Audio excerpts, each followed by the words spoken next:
Baltimore Ravens sign veteran cornerback Desmond King. Harbaugh lays out new plans for the secondary moving forward. Jets fire their GM Joe Douglas. Could a Ravens reunion be in the works? Plus, we'll dive into the Ravens' remaining schedule and take a look at their chances of making the playoffs. All that and more in today's episode of the Flock Rundown. Ravens Flock. The Flock Rundown is the place to be. Motionless brainwaves attempt to swim their way to sense, can't tame the untamed. Appreciate you, Ray. What's up, Ravens fans? My name is Ryan, and welcome back to another episode of the Flock Rundown. So the Ravens are still making moves. They signed veteran cornerback Desmond King, who was just released by the Houston Texans last week. He's 29 years old. This is his 9th season. He was a first-team All-Pro in his 2nd season with the Chargers. He has experience playing nickel and outside, so this is mainly a depth move, in my opinion, with the Arthur Millette injury, with the struggling play of Stevens and just the secondary in general, with Eddie Jackson and Marcus Williams being benched. I think that this is just a depth move for security and a shot, another shot like a guy like Tre'Davious White who you could bring in and hopefully he provides something. But right now, Desmond King's going to be on the practice squad, so I wouldn't imagine any immediate impact. I don't think that this moves the needle too much. It's probably just for security reasons, but I don't mind adding more talent, especially talent that has experience in this league. The secondary has struggled for most of this season. The team obviously knows that. They've been benching people, especially the safety play with Marcus Williams and Eddie Jackson, just constantly moving things around there. I think we may have landed on a formula. Last week, we went with our Darius Washington and Kyle Hamilton deep, and then we moved Marlowe to nickel, and it seemed to work. I mean, I know it was against the Steelers, who don't have the most prolific offense, but the Ravens had one of their best defensive days all season long, and Harbaugh confirmed this week that this safety duo will be the duo moving forward, so expect Kyle Hamilton and our Darius Washington to both be playing deep game in and game out for the rest of the season, health depending, obviously, for the secondary. We can still move things around, but if everyone's out there, expect to see Kyle Hamilton and our Darius Washington as our deep safeties. And then we're going to have Marlon as nickel, and then Stevens, Wiggins outside, Tre'Davious White mixed into the outside as well. We'll see where Desmond King fits in. We got Tampa coming back, Jalen Armour-Davis coming back. There's definitely some guys to mix in there. I think this safety change could potentially make us a little bit more vulnerable stopping the run,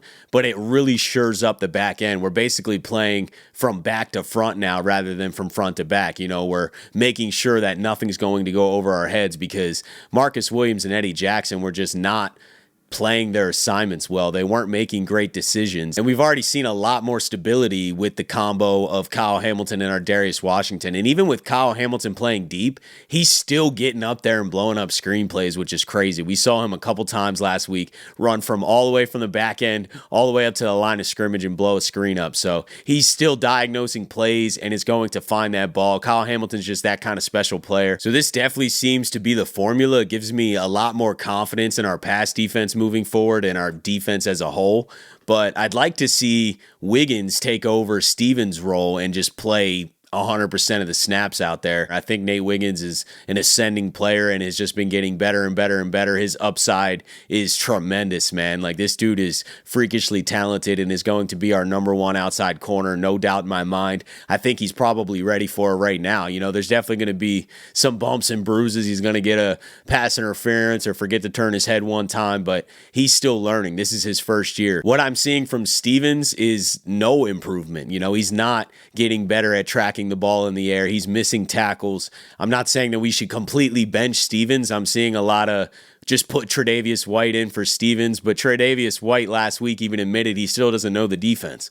They're just throwing him out there in very simple assignments, like just go cover Pickens. And I think Tre'Davious White will continue to expand his role and learn this defense week by week, but that's not going to happen overnight. He's not going to understand all the terminology right away and have a full-time starting outside role for us. So I think Stevens is still going to play quite a bit, but I would like to see Wiggins surpass him on the depth chart and kind of get that full-time role. But I'm feeling really good about these defensive changes. I think down the stretch, this defense is going to play a lot better than they were. And we've been saying all season, if the defense can just play, even to an average level, this pass defense can go from last to average to middle of the pack that this Ravens team gets that much better, and I agree with that. We're not going to be playing the Pittsburgh Steelers every week where our offense stalls, and our offense has got to figure that out. That's a different conversation for another day. I'm over that loss already. I'm moving on. But with the defense elevating, as long as the offense can get back to what they've been doing, this Ravens team is going to get hot down the stretch, and nobody's going to want to see them in the playoffs. Moving on to some other news around the NFL, the Jets have fired their GM, Joe Douglas. Now, Joe Douglas got his start with the Ravens, was with the Ravens for a long time, was in their scouting department and rose all the way up and has a lot of relationships in the Ravens organization. And Jeff Zrebiec kind of put out a tweet that it wouldn't surprise him if Joe Douglas could return to the Ravens in some kind of head of scouting role or just be a part of the Ravens front office in some way. And I think that'd be really cool, man. It might not be a super long-term role because I'm sure Joe Douglas is going to want to try and be a GM again at some point, but I think that it would be kind of cool for him to come back to his roots and, lead head of scouting or whatever role they want to create for him. I think that'd be cool. He's got a lot of experience in this organization and has a lot of NFL experience. And I feel like he'd be a great asset to the Ravens organization. I'm sure he'd want to return and get back to his roots. So not saying that's going to happen, but I definitely something to keep an eye on. And then before we get out of here today, I wanted to go through the Ravens' remaining schedule and kind of take a look at the wild card standings and what they may need to just get into the playoffs. Taking a look at the AFC right now, the in the hunt teams that are out of the playoffs but are on the kind of fringe of making it would be the Colts, Dolphins, Bengals, but none of them are even close to the Ravens' record. I mean, the Colts are 5-6. That would be the closest team to the Ravens, but the Ravens are still 2 games above that. So not a lot of danger for the Ravens to miss the playoffs entirely. I think that the Ravens down the stretch probably only need to win 3 games. If we get to 10 wins, we're pretty much a lock to get in the playoffs, and we have 6 games left. So we got to go 3-3 at worst. We probably could get in with 9 wins, but I think 10 is safe. 10's a lock. So if we get 3 more wins down the stretch, then we will be in the playoffs. So taking a look at the Ravens' remaining schedule, it's not easy, but definitely should get 3 or 4 wins. I don't think the Ravens should be in any danger of missing the playoffs. We got the Chargers in LA this Monday night. That's not going to be an easy game. They've been playing really well. Then we come back home for the Eagles game in Baltimore, 4:30 game. Then we have a bye. Coming off the bye, we play the Giants. That should definitely be a win. Then we got that rematch in Baltimore against Pittsburgh. And then we have a really short turnaround and play that next Wednesday on the road in Houston on Christmas Day. And then we come back and finish against the Browns at home. So I definitely see a path to 3 or 4 wins there. We could have more than that. The Ravens could get hot and win out or only lose 1 game. I don't think that they're going to be in any danger of missing the playoffs, health depending, obviously. But the Ravens look pretty good to get into the dance. If we want to win the AFC North, we could probably only lose 1 game down the stretch, and we're going to have to beat Pittsburgh. So that's also still a possibility. I can see the Ravens doing that. But whether we're going to make the playoffs or not, I think there's a pretty high chance that the Ravens are going to make the playoffs. And we're not going to get the number 1 seed like we had last year, but who cares, man? Let's just get in the dance, get some wins, get on a roll.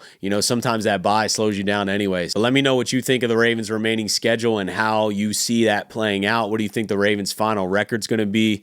What playoff seed would that end up being? Does it even matter what seed we are? Are we going to win the AFC North still? A lot of good, meaningful football left to play. I'm feeling a lot better than I was right after that game against the Steelers. It always sucks coming off a loss. I'm dragging this week. I'm ready for Monday night already, but I definitely am feeling good about this team. Really optimistic about where the defense is headed, and I expect the offense to get back on track. But that's it for today, guys. I appreciate you, as always, for tuning in to another episode of the Flock Rundown. Have a beautiful rest of your day, and I'll let the greatest linebacker in the history of the game take us out. Ravens Flock. The Flock Rundown is the place to be. My man Ryan has been a lifelong Ravens fan since he was born. The Flock Rundown. Nothing gets better than waking up and wondering how high we can fly. Tune in. Motionless brainwaves attempt to swim their way to sense, can't tame the untamed.